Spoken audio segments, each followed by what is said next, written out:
बलिया के सिकंदरपुर स्थित Gandhi inter college के मैदान में केंद्रीय रक्षा मंत्री राजनाथ सिंह ने शुक्रवार की शाम को पहुंचकर सलेमपुर लोकसभा से भारतीय जनता पार्टी के प्रत्याशी रविंद्र कुशवाहा के समर्थन में एक जनसभा को संबोधित किया। इस दौरान संबोधन में उन्होंने कहा कि आम आदमी पार्टी के नेता अरविंद केजरीवाल अभी जेल गए थे और कहते हैं कि नरेंद्र मोदी ईडी और सीबीआई लगाकर सबको जेल भेजते हैं। इतना ही नहीं, राजनाथ सिंह ने कहा कि अगर हम गलत हैं तो अदालत हमारे फैसले को गलत क्यों नहीं ठहराती।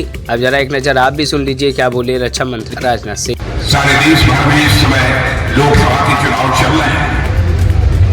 मैं समझता हूं आजाद भारत में लंबे समय तक अपने मतों का प्रयोग करते करते भारत का हर नागरिक अब राजनीतिक दृष्टि से जागरूक हो चुका है और यह हकीकत को समझता है किस पार्टी का टेम्पो हाई है और किस पार्टी का टेम्पो डाउन है।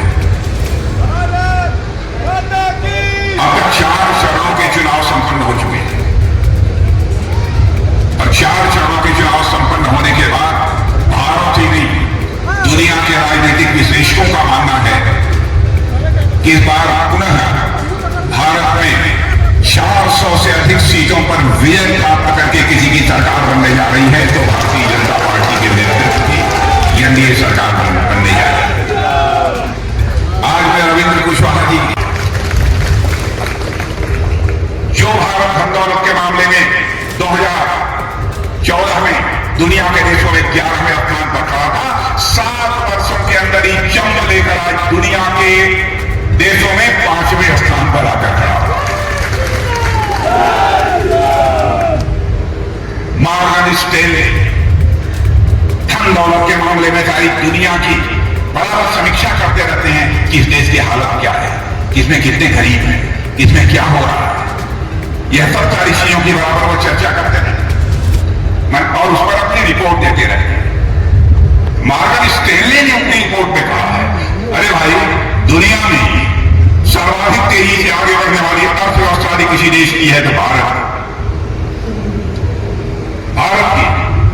और भारत यदि ऐसे ही आगे बढ़ता रहा तो आज दुनिया के देशों में भारत जो 5वें स्थान पर खड़ा है, 2.5-3 साल के बाद 2027 आते आते यही भारत दुनिया के देशों में 30वें स्थान पर खड़ा हो जाएगा। यानी एक अमेरिका होगा, दूसरा चीन होगा, उसके बाद यदि किसी देश का नाम होगा बहनों भाइयों तो भारत का। इतना ही नहीं, इतने पर ही हमको संतोष नहीं है।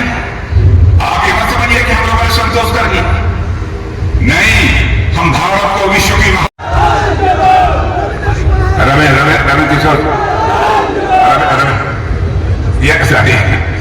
रविंद्र कुशवाहा जी की शोध हो जाता है।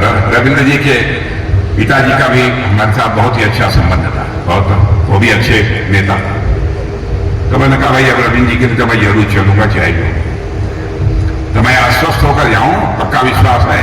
यदि सचमुच आप लोगों ने मन बना दिया तो सब लोग हाथ उठाकर ताली बजा दीजिए तो मैं मानूंगा। वाह, मीडिया के लोग जो उधर देखिए, हमारी तरफ आवाज देखिए और खाना हो जाइए मीडिया उधर।